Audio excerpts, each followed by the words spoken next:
आज मैं श्रीमद् भागवत पुराण के तीसरा अध्याय के महात्म पढ़ने जा रही हूँ, जिसमें भक्ति के कष्ट की निवृत्ति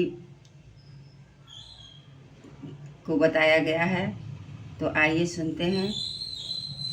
नारद जी कहते हैं, अब मैं भक्ति, ज्ञान और वैराग्य को स्थापित करने के लिए प्रयत्न पूर्वक श्री सुखदेव जी के कहे हुए भागवत शास्त्र की कथा द्वारा उज्जवल ज्ञान यज्ञ करूँगा। यह यज्ञ मुझे कहाँ करना चाहिए? आप इसके लिए कोई स्थान बता दीजिए। आप लोग वेद के पारगामी हैं, इसलिए मुझे इस सुख शास्त्र की महिमा सुनाइए। यह भी बताइए कि श्रीमद्भागवत की कथा कितने दिनों में सुनानी चाहिए और उसके सुनने की विधि क्या है? सनकादि मुनि बोले, नारद जी, आप बड़े विनीत और विवेकी हैं। सुनिए, हम आपको ये सब बताते हैं। हरिद्वार के पास आनंद नाम का एक घाट है। वहाँ अनेकों ऋषि रहते हैं तथा देवता और सिद्ध लोग भी उसका सेवन करते हैं। भांति भांति के वृक्ष और लताओं के कारण वह बड़ा सघन है और बड़ी कोमल नवीन बालू बिछी हुई है। वह घाट बड़ा ही सुरम्य और एकांत प्रदेश में है। वहाँ हर समय सुनहरे कमलों की सुगंध आया करती है। उसके आसपास रहने वाले सिंह,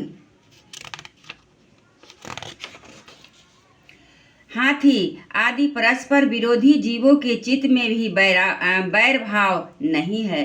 वहाँ आप बिना किसी विशेष प्रयत्न के ज्ञान यज्ञ प्रारंभ कर दीजिए। उस स्थान पर कथा में अपूर्व रस का उदय होगा।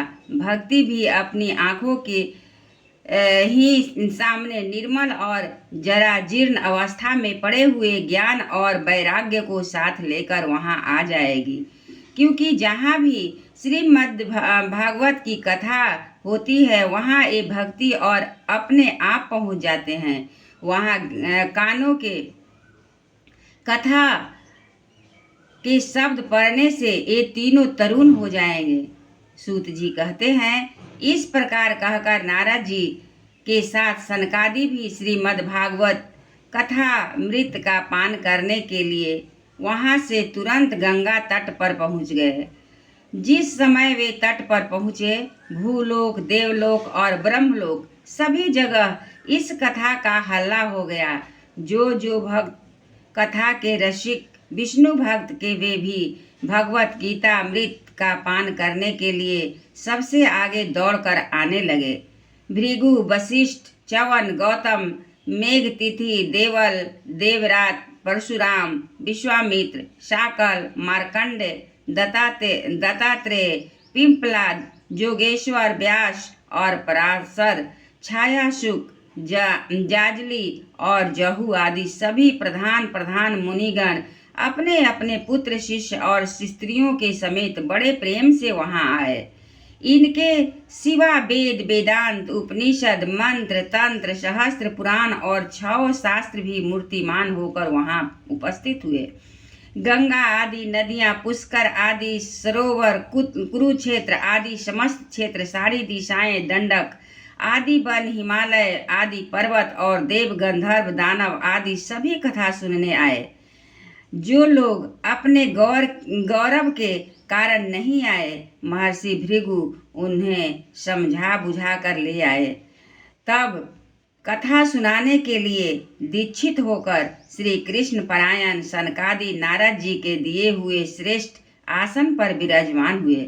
उस समय सभी श्रोताओं ने उनकी वंदना की। श्रोताओं में वैष्णव, विरक्त, सन्यासी और ब्रह्मचारी लोग आगे बैठे और उन सबके आगे नारद जी विराजमान हुए। एक ओर ऋषिगण, एक ओर देवता, एक ओर वेद, एक ओर उपनिषद तथा एक ओर तीर्थ बैठे और दूसरी ओर स्त्रियां बैठी। इस समय सब ओर जय जय, नमस्कार, शंखों का शब्द होने लगा और अबीर, गुलाल, खील एवं फूलों की खूब वर्षा होने लगी।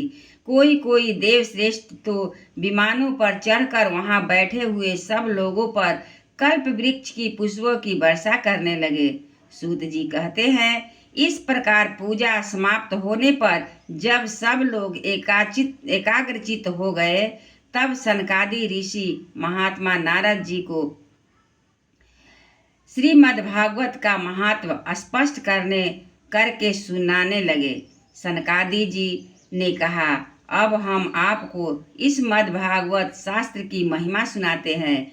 इसके श्रवण मात्र से में मुक्ति हाथ लग जाती है। श्रीमद्भागवत की कथा का सदा सर्वदा सेवन आस्वादन करना चाहिए। इसके श्रवण मात्र से श्री हरि हृदय में आ विराजते हैं। इस ग्रंथ में 18,000 श्लोक और 12 स्कंद और तथा सुखदेव और राजा परीक्षित संवाद है। आप यह भागवत शास्त्र ध्यान देकर सुनिए। यह जीव तभी तक अज्ञात बस इस संसार चक्र में भटकता है तभी तक अज्ञानता बस इस संसार चक्र में भटकता है जब तक क्षण भर के लिए भी कानों में इस सुख शास्त्र की कथा नहीं पड़ती। बहुत से शास्त्र पुराण सुनने में क्या लाभ है, इससे तो व्यर्थ का भ्रम बढ़ता है। मुक्ति देने के लिए तो एकमात्र भगवत शास्त्र ही गरज रहा है। जिस घर में नित्य प्रति श्रीमद्भागवत की कथा होती है, वह तीर्थ रूप हो जाता है और जो लोग उसमें रहते हैं उनके सारे पाप नष्ट हो जाते हैं। हजारों अश्वमेघ और सैकड़ों वाजपेयी जग का सुख शास्त्र की कथा का 16वां अंश भी नहीं हो सकते। तपोधनों, जब तक लोग अच्छी तरह श्रीमद्भागवत का श्रवण नहीं करते हैं, तभी तक उनके शरीर में पाप निवास करते हैं। फल की दृष्टि से इस सुख शास्त्र की समता गंगा, गया, काशी, पुष्कर और प्रयाग कोई तीर्थ भी नहीं कर सकता।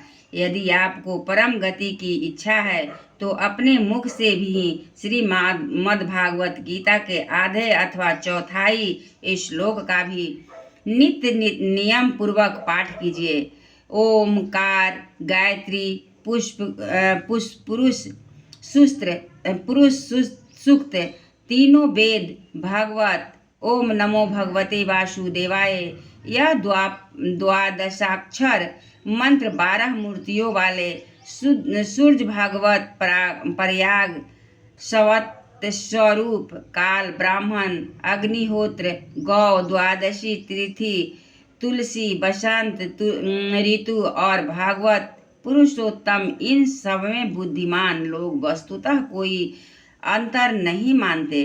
जो पुरुष अहर्निश अर्थ सहित श्रीमद्भागवत शास्त्र का पाठ करता है, उसके करोड़ों जन्मों का पाप नष्ट हो जाते हैं, इसमें तनिक भी संदेह नहीं है।